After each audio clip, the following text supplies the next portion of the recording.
Hello there. This is Politically Incorrect Pop Culture. I'm your host, Cosmo James, where I bring you the good, the bad, and the rather weird topics in the world of pop culture.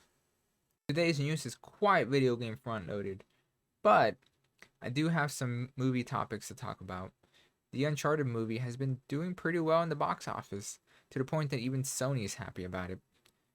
And reviews for the new Disney's Pixar movie, Turning Red, have been coming in, and it has quite a few people, lack of a better term, turning red.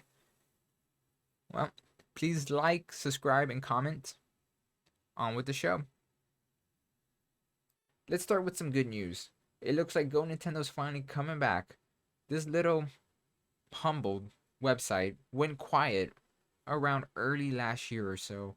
Not much was known why until the creator, Raw Meat Cowboy, came out and said he was going through some personal things. Understandable. He wasn't sure if he would come back to his website, so a lot of people were sad about it. Luckily, from what I've been hearing, he's doing a lot better, and he's ready to come back. This is what he has to say. I know I've asked for a lot of patience over the last few months, but thankfully it's about to pay off. Work behind the scenes has gone us to the point where we can lock in a launch date for Go Nintendo revamp. Get ready because it's much sooner than you think. Mark your calendars for March 7th, 2022. I can 100% confirm that Go Nintendo relaunches will happen by that date. And I'm happy to hear that because honestly, I didn't know where to get my Nintendo news after this website went quiet. This has been my site for years actually, crazy enough. It's a small website. I wish it was bigger because it deserves all the love it gets. But I am happy to see it come back. All I have to say is, welcome back, old friend. Seems like old Gabe finally got that Bethesda stone back.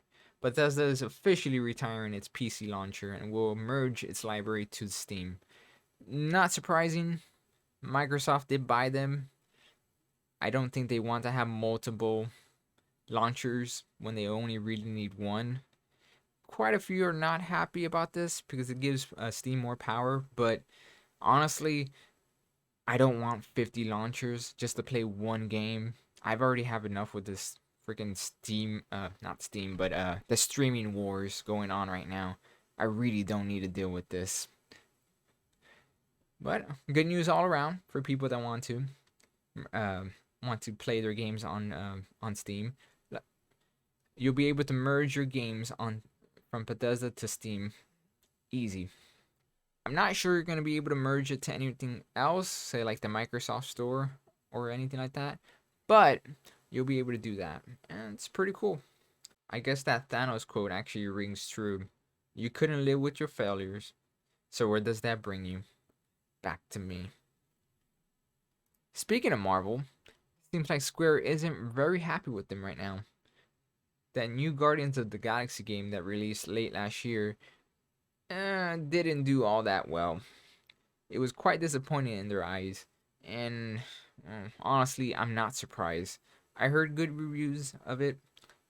I got it. I've yet to play it. It's on my list.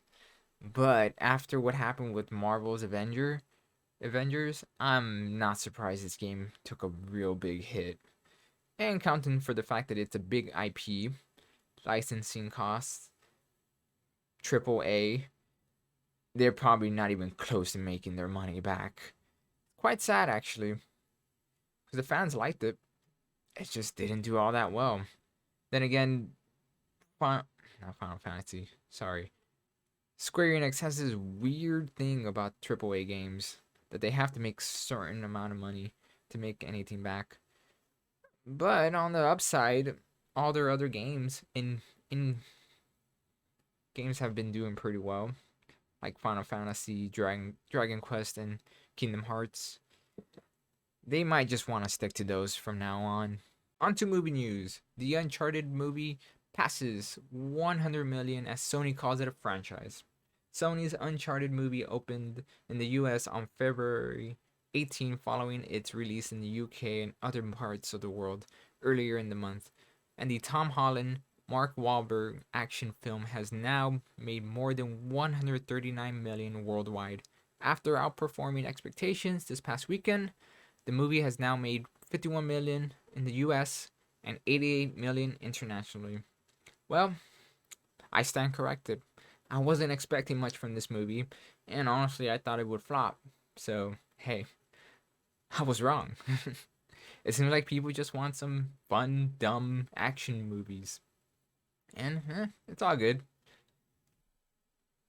I'm sure Sony's gonna make billions off of this.